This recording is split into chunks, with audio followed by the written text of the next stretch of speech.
আজকের আলোচনার কেন্দ্রে পিটার থিয়েলের একটা বেশ পরিচিত ধারণা 0 to 1। হ্যাঁ, 0 to 1। এর মূল কথাটা হচ্ছে গিয়ে নতুন কিছু তৈরি করা, যা আগে ছিলই না, অনুকরণ না, উদ্ভাবন। ঠিক।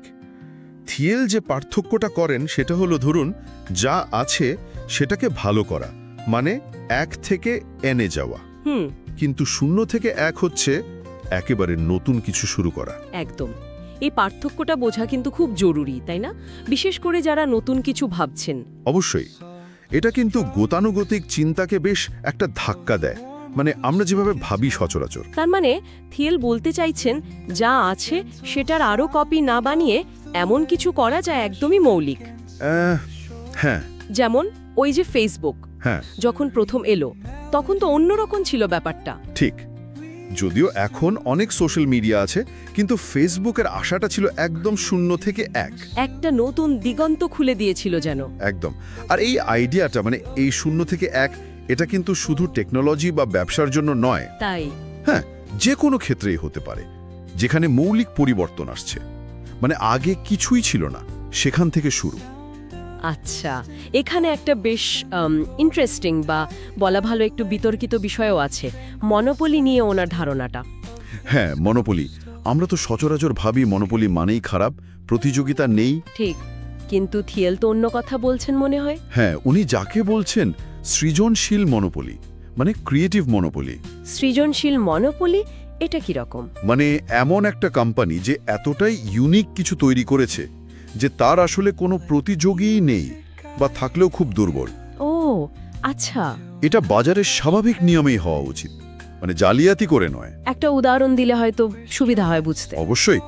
যেমন ধরুন গুগল, সার্চ করার কথা ভাবলেই তো গুগলের কথাই মাথায় আসে, তাই না? হ্যাঁ, তা তো আসেই। কারণ ওরা এমন একটা সার্ভিস দেয় যার কাছাকাছি মানের প্রতিযোগী পাওয়া কঠিন। থিয়েলের মতে এটাই হলো সৃজনশীল মনোপলি। তার উনি বলতে চাইছেন এটা খারাপ নয়।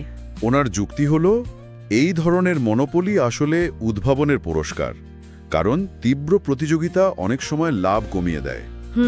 তখন বড় নতুন কিছুতে বিনিয়োগ করা কঠিন হয়ে যায়। একটা স্থিতিশীল সৃজনশীল মনোপলি থাকলে বরং ইনোভেশনের সুযোগ বাড়ে, যদিও এটা নিয়ে অর্থনীতিতে বিতর্ক আছে।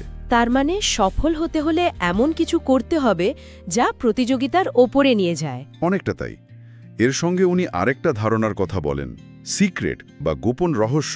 গোপন রহস্য ব্যবসার মধ্যে? হ্যাঁ, সফল ব্যবসার মূলে এমন কিছু সত্য বা উপলব্ধি থাকে যা খুব কম লোকই জানে বা বিশ্বাস করে। ইন্টারেস্টিং। প্রকৃতি বা মানুষ সম্পর্কে এমন কোনো গভীর জ্ঞান?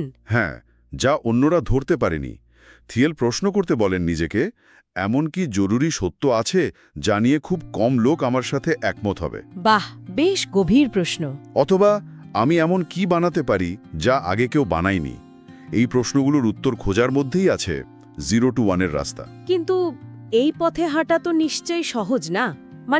শুধু আইডিয়া থাকলেই তো হয় না, কি করতে হবে? না, সহজ নয়। থিয়েল কিছু পদক্ষেপের কথা বলেন, যেমন নিজের ইউনিক ক্ষমতাটা কি সেটা বোঝা, সেটার উপর জোর দেওয়া। আচ্ছা। আর ছোটখাটো উন্নতি নয়, বড় সমস্যার মৌলিক সমাধান খোঁজা। আর প্রতিযোগিতা এড়িয়ে যাওয়া, এমন একটা জায়গা খুঁজে নেওয়া যেখানে নিজেই সেরা হওয়া যায়, বা অন্তত একদম আলাদা কিছু করা যায়। কম্পিটিশনের বাইরে গিয়ে নিজের জায়গা তৈরি করা। একদম।